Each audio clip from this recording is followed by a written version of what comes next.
নমস্কার সকলকে।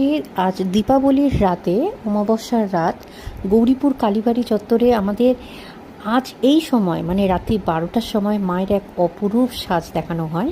সেই সাজ দেখানোর, এই রাজবেশ দেখানোর ভিড় দেখো, একদম এই মাথা থেকে ওই মাথা, মানে কোথায় যে কোথায় মানুষ কিভাবে দাঁড়িয়ে রয়েছে এবং রাস্তা পর্যন্ত, যে মানে বোঝাই যাচ্ছে না যে এত ভিড়, এত ঢল মায়ের রাজবেশ দেখার। অবশ্যই তোমাদেরও সুযোগ করে দেবো। আর রাজবেশ দেখার এইরকম সুযোগ আমিও পাবো একদম মায়ের সামনে, সেটা সত্যি আজকে বুঝতে পারিনি। তার মধ্যে এদিকে বাবা আর ছেলের ফটো সেশন চলছে। দেখতেই পাচ্ছ আমার ছেলে ফটো পোজ দিয়েছে, দেখো, দেখেছ? এই হচ্ছে, এই যে পাঠিয়ে দিচ্ছে বাবাটা এইভাবে। এবার মায়ের দরজা খোলা হবে। এখানে সবাই বেশ খুল্ল হয়ে দাঁড়িয়ে রয়েছি। আমার রাত্রি 12টা 22 বাজে। কখন মায়ের দরজা খুলবে, কখন রাজবেশ দেখব।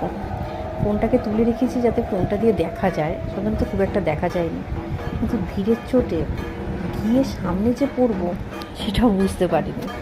দেখ, মায়ের সব ইচ্ছে আজ রাতে। দেখো, উফ, মায়ের যে কী অপরূপ দৃশ্য দেখবো। একটু ওয়েট করে যাও আর ভিডিওটা শেষ পর্যন্ত দেখো। মাকে নিশ্চয়ই তোমরাও দেখতে পাবে আজকের রাজবেশে।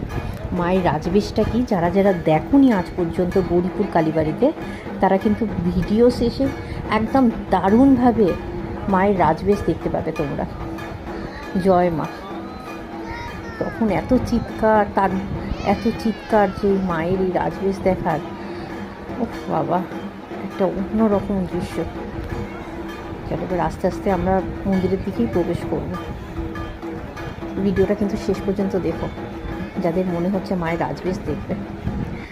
প্রচণ্ড ভিড়ের ছোটে কোনো রকমভাবে ঢুকে আরেকটু সামনে দিয়ে তোমাদের দেখাচ্ছি।